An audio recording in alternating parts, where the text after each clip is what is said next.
O julgado que falarei hoje, ele é sobre um tema que já comentei outros dois julgados recentemente, sobre depósito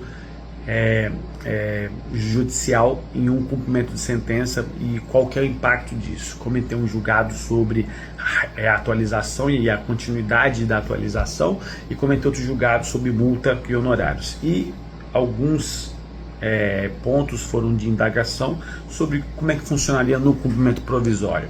E o cumprimento provisório é aquele que, tendo uma decisão judicial, foi interposto recurso que não detém efeito suspensivo, que permite com que o credor ou aquele vencedor na decisão ainda provisória possa executar. E o cumprimento provisório é regido pelo artigo 520. E vamos ver esse julgado que define claramente aqui esse ponto, e depois tem sido reiterado pelo STJ, que é aqui o recurso especial 194-2671 da ministra Nancy. Terceira turma, foi julgado em setembro de 2021. A dúvida em volta desse julgado era se, com a decisão provisória, cumprimento provisório realizado, intimação para pagamento em 15 dias, se tinha que realizar o pagamento, e a não realização desse pagamento se geraria multa e honorários. A resposta dada nesse julgado é justamente dizer o quê? Que precisa ser realizado o depósito judicial, mesmo no cumprimento provisório, para que não tenha aplicação de multa e honorários do artigo 523. Ou seja, você tem o depósito judicial necessário, você é o executado, recorreu da decisão principal, e ao ser intimado para o pagamento em 15 dias, é óbvio que você não tem que pagar. Por quê? Porque você está discutindo a decisão e você não concorda com o pagamento em si, mas você tem uma execução provisória sobre aquele valor. Então você deposita judicialmente e aguarda. Pode impugnar sobre valores, sobre outros pontos. Você pode fazer a impugnação e se defender. O que você não precisa fazer é o pagamento. Então você deposita e não libera aqui para como pagamento, e pode até ter liberação via caução e tudo mais, mas precisa fazer. E se eu não faço?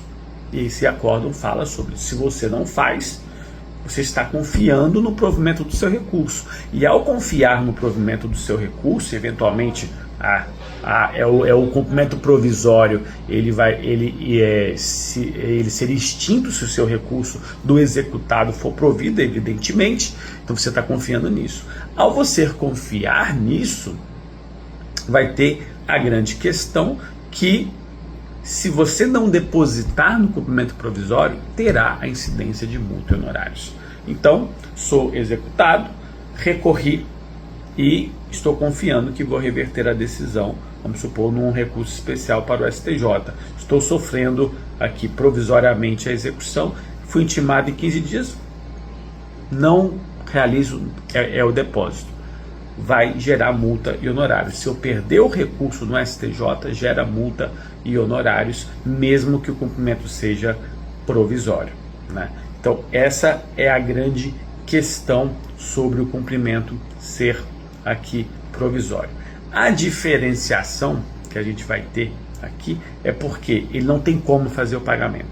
Então, por isso que a decisão do STJ é diferente quando eu impugno, quando eu deposito para impugnar no cumprimento definitivo, e aí ele vai dizer que nesse caso você optou por não ser pagamento, impugnou e perdeu, e vai ter multa e honorários. Nesse caso eu não tenho como pagar, porque seria contraditório eu recorrer e realizar o pagamento. Então o que eu posso fazer? Depósito judicial, e aí você pode impugnar, e aí quando tiver o seu recurso, você tendo liberação do valor para o eventual credor, se você perder o recurso, vai ser sem honorários, sem a multa do 523. Essa é a grande questão em relação ao cumprimento provisório. Um outro ponto que esse julgado ainda fala, que não se pode né, no cumprimento provisório, entender que essa regra do depósito judicial, afastando multa e honorários, seria para outro bem, né, para outro modo. Então eu quero garantir o juízo que seja de outro modo, só se a parte exequente provisoriamente concordar.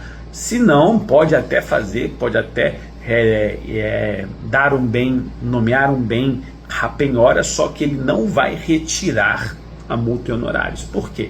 Porque o depósito judicial era o que você poderia fazer para retirar a multa e honorários e aguardar.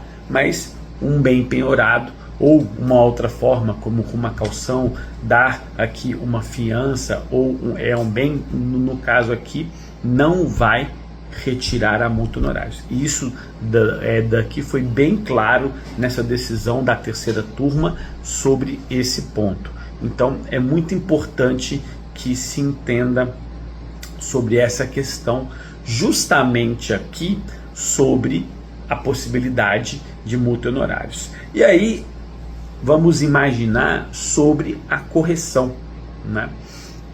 Sobre a correção e juros, o STJ não decidiu ainda sobre o impacto do tema 677 e a revisão dele sobre o depósito judicial em cumprimento de sentença provisória.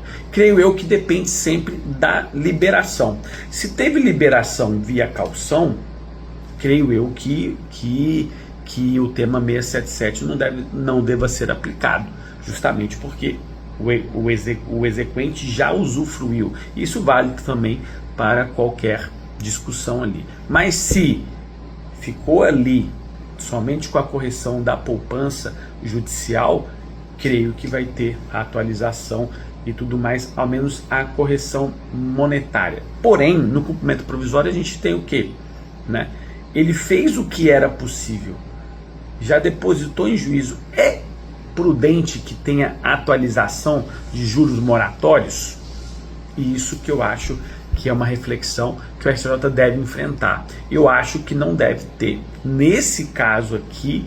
Por quê? Porque ele simplesmente deposita e é o que ele pode fazer, porque ele está discutindo via recurso e é provisório.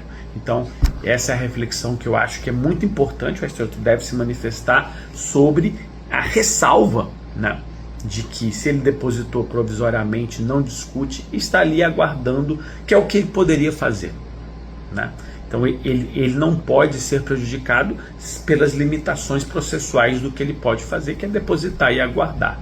Então esse é o julgado que fecha, né, o diálogo entre os três temas, e eu acho muito importante, e tomara que tenham gostado. Até o próximo